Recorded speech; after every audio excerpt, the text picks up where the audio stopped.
This programming language feels like a lost treasure. It was awarded as a software that has had long-lasting influence, along with Unix, TCP/IP, and the World Wide Web. It made Richard Stallman, the founder of GNU and Free Software Foundation, start a flame war. It is so radically minimalistic that the whole syntax is literally described by just 12 rules. It introduced event-based programming before it became cool. The first version of Redis, the popular NoSQL database, was written in this language. The most widely distributed relational database in the world, that is probably deployed on every desktop and mobile device, was developed as an extension to this language. You may not know it, but this language is built into every Python interpreter. It could have even become the language of the client-side internet instead of JavaScript.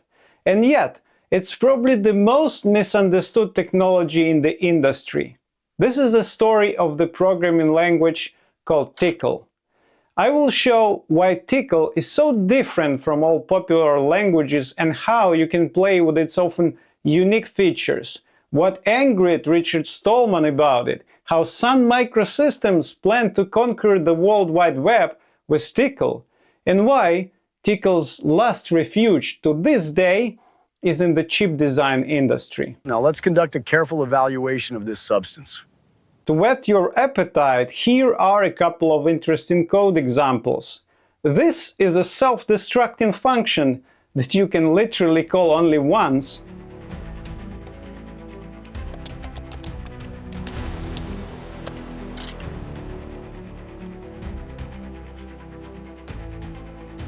And this is a fully functioning event-driven TCP server.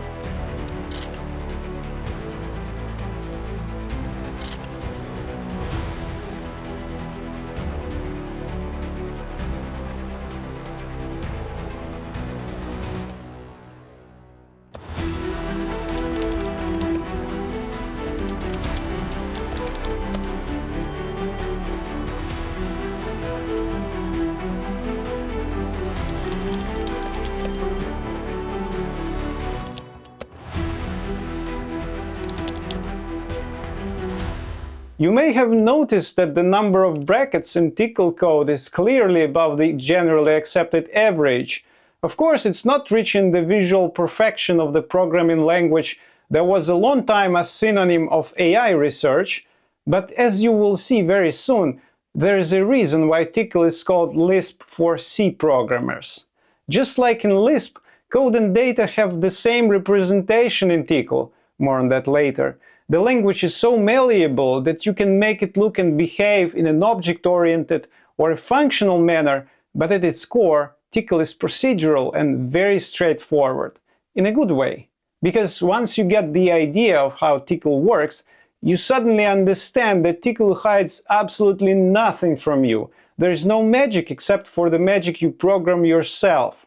This, by the way, is very different from many programming languages that are popular today. The question is, why would anyone design a Lisp for C programmers, a language that was apparently ahead of its time? Tcl was released to the general public in 1990, 1 year before Python came on the scene, 3 years before Lua, and 5 years before JavaScript, Java, PHP, and Ruby altogether. Like all the good things, it was created by a Berkeley professor, John Oosterhout, also known as a co-author of the Raft distributed consensus algorithm. Raft is used in Kubernetes control plane, by the way. Professor Oosterhout at that time was trying to improve automation of the microchip design process. Microchip design involves a huge number of tools for logic synthesis, placement, routing, simulation, chip layout, and so on. Graphical user interfaces were not in widespread use at the time, so these tools were controlled each by their own common languages. And then the tools also had to interact with each other and exchange data, so a chip designer would typically work with a complex pipeline, a mishmash of different software and a lot of glue code. So, like any normal Berkeley professor, John Oosterhout came up with a C library that happened to have a scripting language interpreter built into it. The idea was that applications in the design pipeline would integrate this library, which would allow to script these applications with a unified common language, and also would provide a glue between them. And because all the heavy lifting had to be done in the very applications, the new language got to be very simple, but at the same time extensible, so that each application could easily add new commands to it. Now you know why the new language was called the Tool Common Language. But even before the first version of Tcl was released, its authors stopped working on integrated circuits and chip design automation altogether. And the fate of the new language made an unexpected turn. In 1988, when John Oosterhout started experimenting with the first and not yet public version of Tcl, most personal computers ran on command line-oriented MS-DOS. But that same year, Apple released their fully graphical System 6. By 1988, Unix-based workstations already used version 11 of the X Windows System protocol, which is, by the way, still in use to this date. Microsoft was also catching up with their graphical wrappers for DOS that they mistakenly called operating systems. Programming interactive graphical applications was a challenge at the time.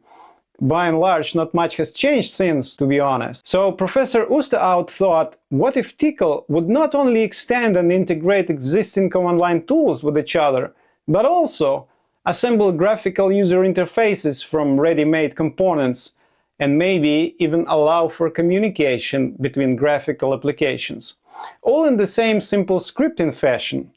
In a 2 years' time, John presented 2 papers on Tcl and on its very latest edition, a graphical toolkit called TK, both at a very reputable research-oriented computer science conference. I will get back to the GUI side of the story later, but now let's focus on the language itself.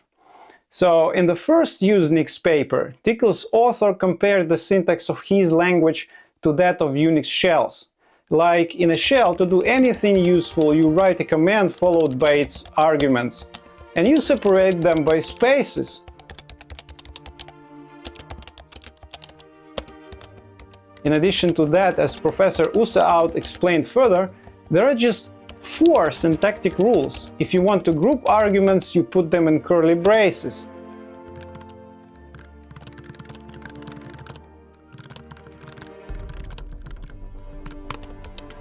If you want to get a result of a command somewhere, you put it in square brackets.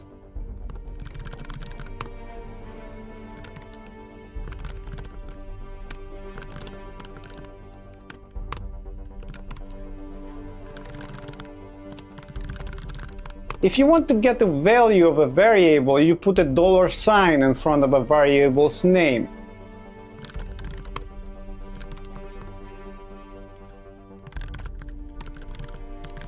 And finally, you can escape special symbols that are used for the first 3 rules by using a backslash.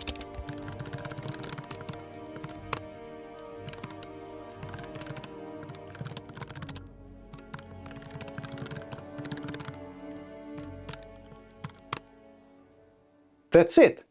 Just like Unix shells, Tcl was intended to be used interactively. Type a command, get a result, rinse and repeat. If you want to play around with Tcl in a REPL, I recommend you to install an additional package called rlrep. Otherwise, the experience is quite frustrating. Bare Tcl shell supports no cursor keys for editing or command history navigation, and obviously no autocomplete. Once you are in a Tcl shell, you can run any Tcl commands, or you can load scripts with the source command. This is how you can try all the snippets I show in this video, by the way. Just check out the Art of the Terminal code repository by the link in the description below. What you can also do in the Tcl shell, which is not possible in Tcl scripts, is running external command line tools just by typing their names. So this is how I work with Tcl documentation in the shell, for example. If I want to search for all Tcl commands that have something to do with files, I would type an expression like this.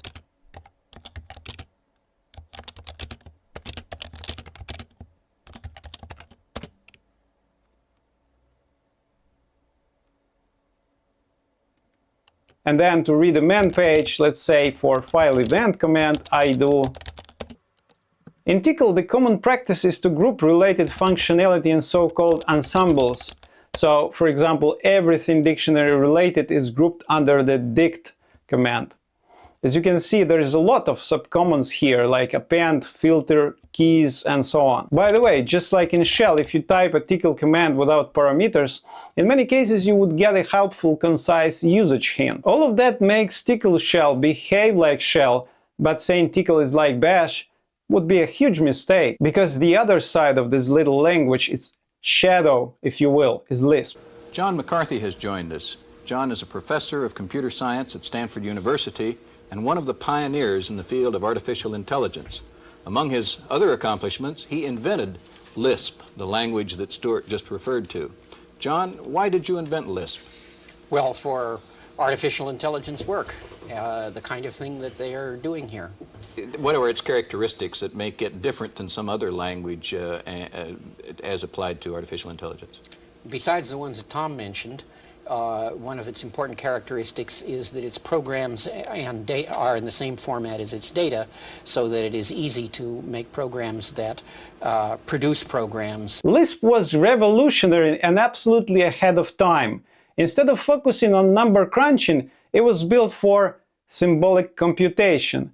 This, in layman terms, meant that Lisp was good at manipulating more abstract things than just numbers, like strings, or the code itself. Writing programs that write programs in Lisp was easier than in any other language of the time, because Lisp programs were just lists. To produce code, you would need to generate lists. So in Lisp, everything is a list. And in Tcl, everything is a string. Therefore, you can produce Tcl programs if you can produce strings.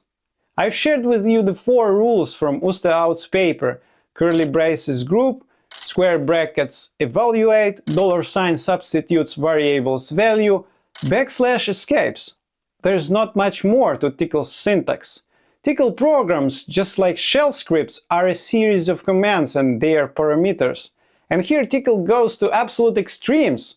There are no reserved words, so conditionals like if are commands. To set a variable, you are not using an equal sign, you use a command. And even a hash sign that is used for commenting is a command too.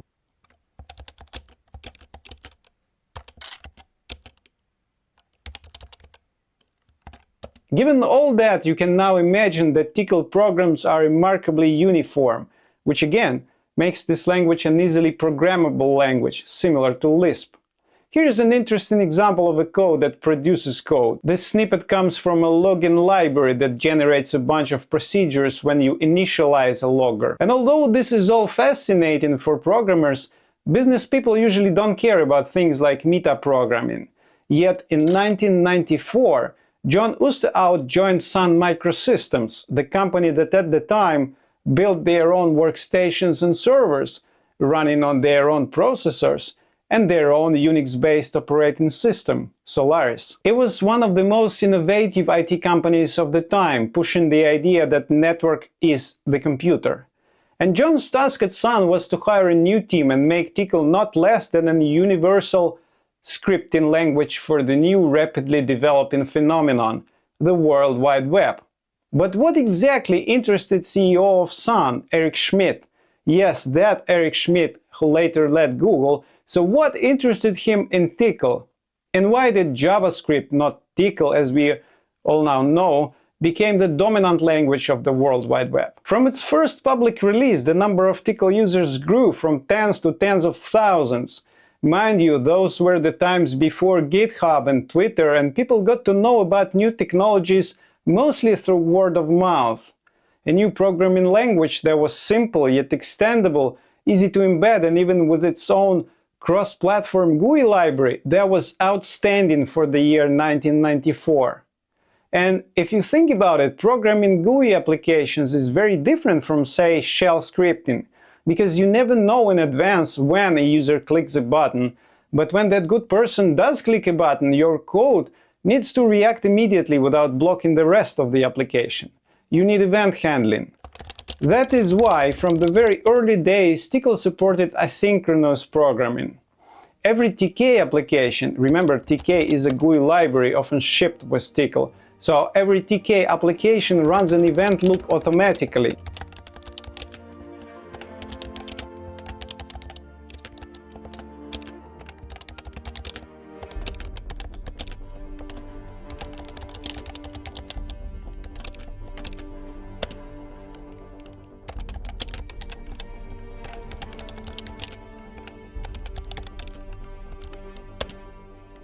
But if you want to code, for example, a non-blocking network server or a chatbot, Tcl, even without Tk, has a lot to offer. More code examples to come. But for now, let's return to the Sun story. The expectations for Tcl were high. Sun, as I said, wanted to make Tcl the universal scripting language for the internet. And very soon, as the rumors say, Tcl even threatened the future of another, already long-running research project at Sun called LiveOak. But then in the middle of 1995, the management changed their mind and started marketing LiveOak as the portable language for the enterprise. They called it Java. Later that same year, CEOs of Sun Microsystems and Netscape, the startup behind the dominant web browser at the time, announced that the new version of the Netscape Navigator will support dynamic web pages. For serious enterprise stuff, your web page could now call so-called Java applets. And for simpler things like form validation, you could embed in your web page a snippet of code written in a new, easy-to-use language that was meant to complement Java. The new language was called JavaScript. You could think that this would have been an end of Tcl as the language for the internet, but no, this is not what happened. In about a year's time since the joint announcement, John Oosterhout's team at Sun released the first version of the Tcl browser plugin. It was free for personal use and cost $1,000 for a 10-seat license. The peak of JavaScript abilities at the time was something like this. And with Tcl plugin, you could build something like this.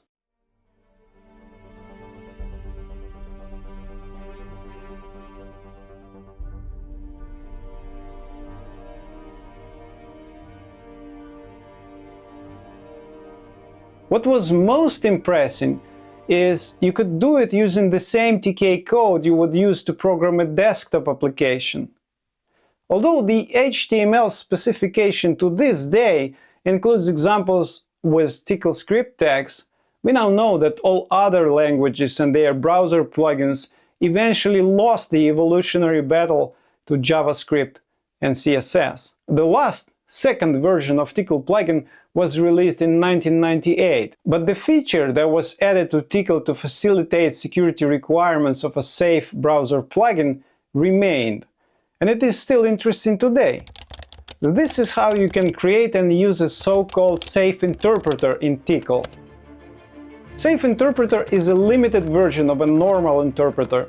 In a safe interpreter, you cannot read global variables, cannot load binary extensions, cannot do any I/O directly, or execute any unsafe commands. It's possible to whitelist such unsafe commands by proxying them to the parent interpreter.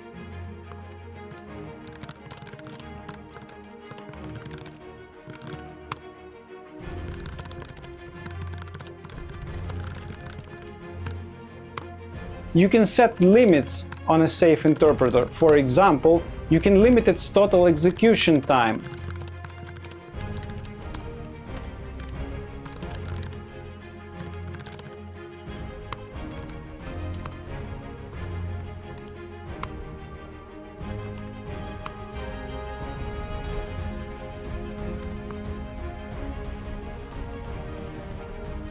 You can create as many interpreters with different configurations as you want, and it's also possible to nest them. This feature, designed for the browser plugin, is a great way to execute untrusted code or to reduce an attack surface of your network service, for example. Overall, with the corporate backing of Sun Microsystems, development of Tcl and Tk considerably accelerated. In 1997, with the release of Tcl version 8, the language runtime now supported bytecode compilation, which boosted performance tenfold. Tcl was now also able to process binary data, which meant you could work with lower-level network protocols and address the needs of embedded system scripting better. In the reference manual for Solaris from that year, Tcl-based tools are mentioned all over the place. Outside of Sun, there were already thousands of commercial products based on Tcl. The community grew and has been estimated to reach 500,000 developers. But then, Tcl has lost its luck. In April 1997, Eric Schmidt, the CEO who hired John Oosterhout, has left the company. Tcl was left without high-level management support. Well, it became clear that Sun bets on a single programming language, Java. All commercial products based on Tcl were put on hold, which of course in corporate language means that they were left starving to death. Yet John managed to make all these products free, including Tcl browser plugin. That is why I could demonstrate it to you on my Linux laptop. Soon after, John left Sun to start his own company that would focus on commercial services for Tcl. In the second half of the 90s, Tcl, thanks to the efforts of Sun Microsystems, was well positioned in the enterprise world. But what about open source movement? I've said in the very beginning that Richard Stallman, the founder of the GNU project and the Free Software Foundation, in 1994 was not as fascinated by Tcl as the Sun executives. In a real flame war that the king of free software started in several news groups, he was accusing Tcl of being not a real programming language. For Richard Stallman, there were real languages like Lisp and some pitiful scripting languages which are obviously not worth attention of the GNU project and people around it. Maybe Stallman was just afraid of Sun making Tcl proprietary and thus was trying to protect open source community from spending their time just to make some capitalists richer. No one will ever know. But he went as far as calling Oosterhout parasite at a conference. Stallman was hinting at Oosterhout's startup Scriptix that was trying to monetize on dev tools for Tcl. But if you ask me, insults are the last thing a public figure should be doing. Anyway, this activism may have made some harm to the reputation of the language, but what's more important is that the members of Tcl community took the words of RMS seriously. They started improving Tcl. And you know what? Tcl is an objectively powerful language now. You can choose whatever fits your taste to program concurrency. First of all, thanks to TK, of course, you have a built-in event loop. Tcl also supports file events. The command to set them up is called just that, file event. So here's a re-implementation of a simple batch queue processor from my other video. This script reads a named pipe and executes each line from it as a task.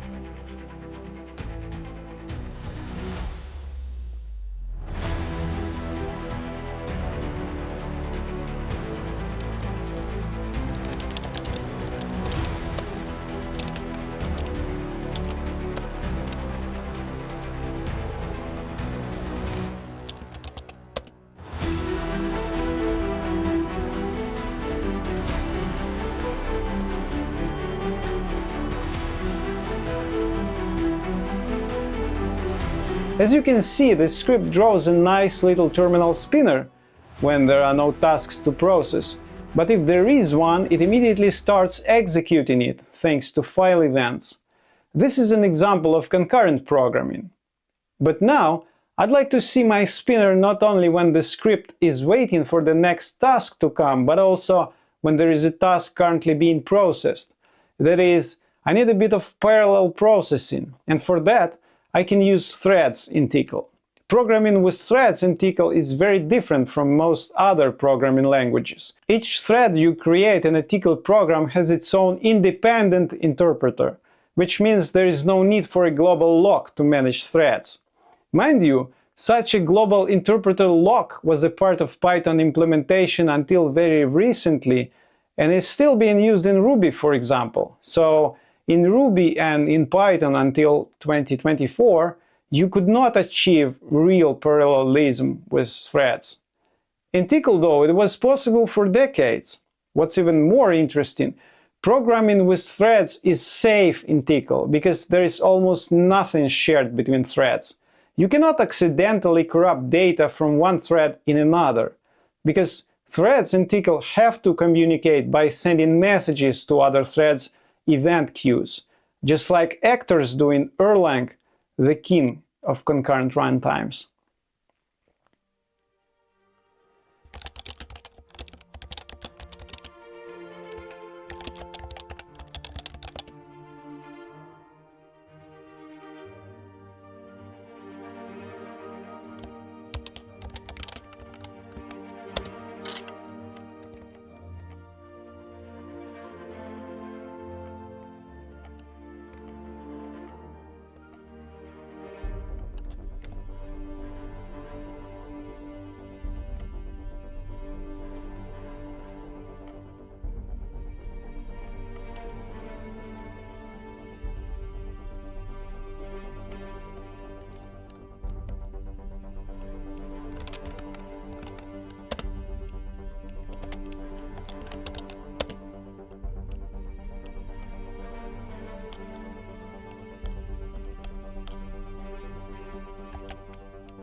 If you don't need to run code in parallel and you don't like threads, even though in Tcl they are safe and easy to use, there are more abstractions for concurrent programming to choose from.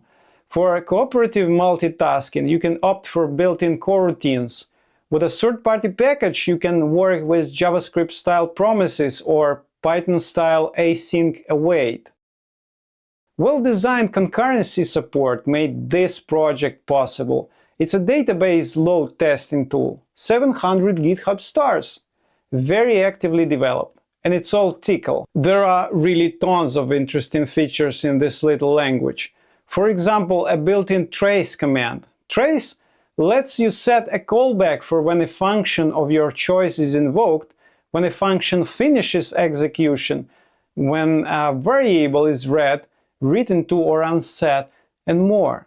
With trace, you can, for example, trigger a database update once a variable changes, which means you can write your own object relational mapping with just a handful of lines of code. Speaking of object-oriented programming, although it's not a part of the language design, you can absolutely work with classes and objects. The language is so malleable that the author of Redis once said that Tcl looks like a config file, and that's true. In Tcl, as I already said, literally everything is a string, which makes it ideal for building DSLs, domain-specific languages. Like this. Yes, it's TK, the GUI library for Tcl. Or maybe this. There are many built-in ways to introspect and modify code at runtime. What's very unusual is that in Tcl there are no references. Unlike most programming languages, Tcl is value-based. Well, this is perhaps easier to explain by example.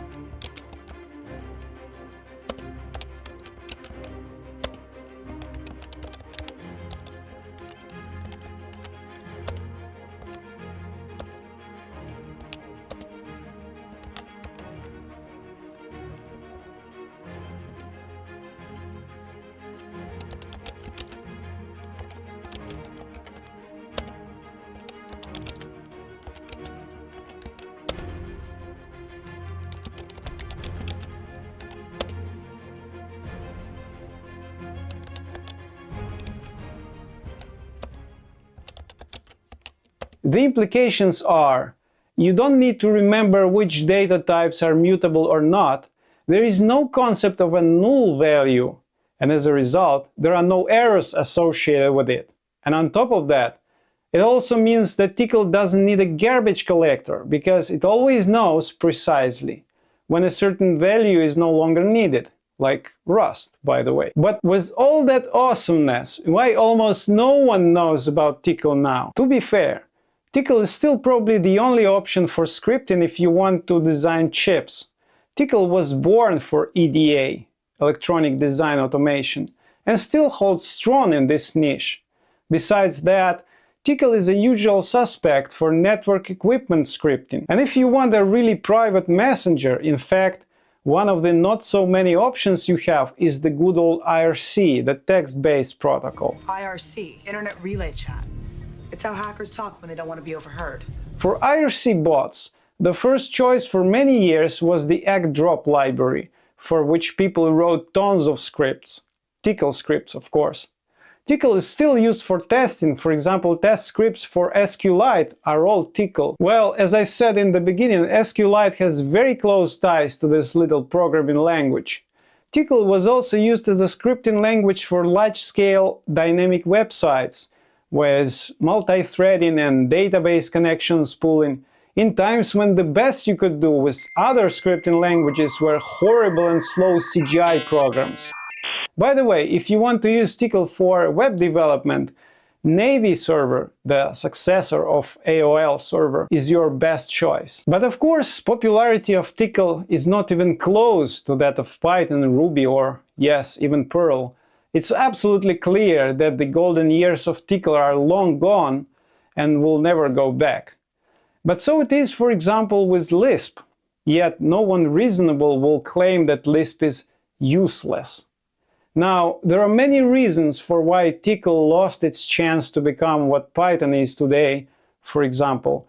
For one, and I think it's the main reason really, Tcl as an open source project has lost its leader too early. Remember, after leaving Sun, John Oosterhout has founded his own Tcl-focused startup called Scriptix. It was the year 1998. In just 2 years, Oosterhout has sold his company and pretty much abandoned an active role in the language. Tcl core team, without the benevolent leader, spent 5 years to release the next Tcl minor release, version 8.5, and 24 years for the next major release. Momentum in Tcl development was lost in the year 2000. Yes, Tcl is one of those languages with just spectacular backwards compatibility, but for open source, new features often mean much more than stability. Another reason why, in my opinion, Tcl has lost the battle of scripting languages is packaging, or rather the lack of a centralized package repository like CPAN in Perl or PyPy in Python. Yes, there was an attempt to fix this problem made by the company ActiveState, but their repository and the corresponding tooling were designed for their own commercial builds of Tcl. It was not a community effort, and as a result, the repository was gone when ActiveState lost its interest in Tcl. And all the cool features Tcl has for managing libraries, like, for example, the ability to pin a certain package version right in your import statement, without the need for anything like requirements.txt in Python, these cool features are absolutely irrelevant when you cannot easily install and later upgrade those dependencies. Well, even finding packages for Tcl is a non-trivial task. And packaging is even more important for Tcl than, say, for Perl or Python, because Tcl is by design super minimalistic. It's not shipped with a huge standard library like the two languages I just mentioned. If you put too many in there, you start getting rotten because it's stuffed. Modern IT is anything but simplicity. We now know terms like insert your programming language fatigue or libraries churn.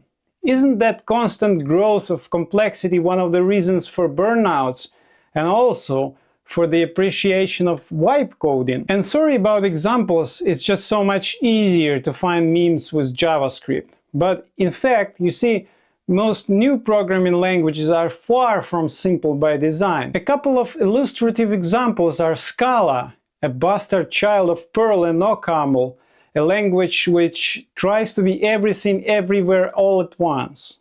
and Rust. To code with Rust, you need first to compile and test run your code in your head, just like I did in Soviet times when I studied BASIC, because there were simply not enough computers for all students. I'm sure Rust and Scala are both great languages and many good people love them, but you get the point.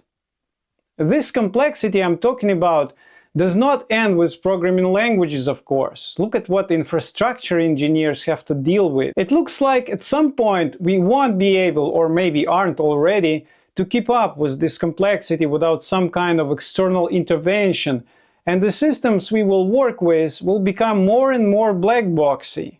To work around problems in these black boxes, we will probably just periodically restart failing components.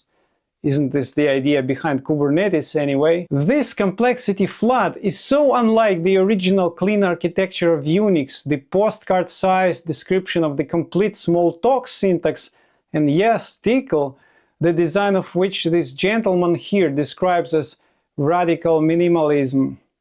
Here's a quote from the creator of Reddit, Salvatore Sanfilippo. "We are destroying software by no longer taking complexity into account when adding features or optimizing some dimension." Here are two more quotes from Reddit. They are so good, I have to read them aloud. "All the times I read anything about Tcl was to bash on it. It seems to me that only complexity and solutions that are meant to get money from consumers into the industry are promoted." Joe Armstrong, one of the creators of Erlang, had a good saying that no other industry has promoted jobs so well as computer programming. But I took a dive and I really love the language because it fits how my brain operates. I don't have to fight the language, don't have to be always searching for syntax rules. Everything is as simple as possible. I used to program in Python, really loved it at the beginning, but after a couple of projects I really came to dislike it. Simplicity is only apparent.